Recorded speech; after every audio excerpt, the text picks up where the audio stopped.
Hi friends, இந்த வீடியோவில் வந்து நம்ம என்ன பார்க்க போகிறோம் அப்படின்னு கேட்டிங்கன்னா, தமிழ்நாட்டில் மட்டுமே வந்து கிட்டத்தட்ட இத்தனை ஸ்க்ரீனில் வந்து நம்மளோட கங்குவா திரைப்படம் திரையிடப்படாதா அப்படின்ட்டு வந்து ரசிகர்கள் செம்ம ஆச்சரியத்தில் இந்த ஒரு நியூஸ்க்காக காத்துக்கிட்டு இருந்தாங்க. ஸோ அதை பற்றி அந்த வீடியோ நம்ம டீட்டெயிலாக பேச போகிறோம். ஸோ நாளைக்கு November 14 one of the biggest day and finest day in Tamil cinema அப்படின்னு கண்டிப்பாக சொல்லியாகணும். ஏன்னா வந்து நாளைக்கு வந்து கங்குவா திரைப்படம் ரிலீஸ் ஆகுது அப்படின்றனால வந்து எக்ஸ்பெக்டேஷன்ஸ் வேறு லெவலில் இருக்குது இந்த திரைப்படத்துக்கு. ஸோ இந்த திரைப்படம் வந்து நம்ம சூர்யாவோட கரியர் பெஸ்ட்டாக இருக்குமா அப்படின்ட்டு சொல்கிறாங்க. ஏன்னா வந்து கிட்டத்தட்ட ஒரு 2.5 வருஷம் கழிச்சு வந்து நம்மளோட சூர்யாவோட கம்பேக் திரைப்படமாக அமைய போகுது. ஸோ அதேமாதிரி தான் நம்மளோட சிறுத்தை சிவாக்கும் இது ஒரு செம்ம பெரிய கம்பேக் திரைப்படமாக அமைய போகுது. ஒரு டிஎஸ்பிக்கும் இது ஒரு பெரிய கம்பேக் திரைப்படமாக அமைய போகுது.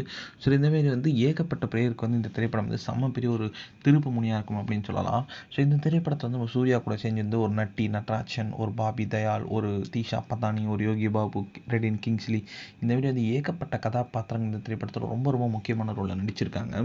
ஸோ நாளைக்கு எல்லாமே செட்டாக இருக்குங்க நம்மளோட கங்குவா திரைப்படத்து ரிலீஸில். ஸோ கிட்டத்தட்ட தமிழ்நாட்டில் வந்து இத்தனை திரையரங்கில் வெளியாக போதா, இத்தனை ஸ்க்ரீனில் ரிலீஸ் ஆக போதா அப்படின்றது இப்போ வந்து ஒரு டிஸ்ட்ரிபியூட்டர் கிட்ட வந்து அஃபிஷியலான நியூஸ் வந்திருக்கு.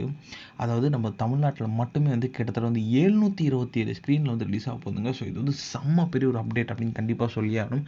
ஸோ என்னதான் வந்து அமரன் திரைப்படம் வந்து தமிழ்நாட்டில் மேக்ஸிமம் ஸ்க்ரீன் வாங்கினாலும் வந்து கிட்டத்தட்ட 727 ஸ்க்ரீன் வந்து நாளைக்கு ஓட போகுது அப்படின்றது செம்ம பெரிய விஷயம் அப்படின்னு சொல்லலாம்.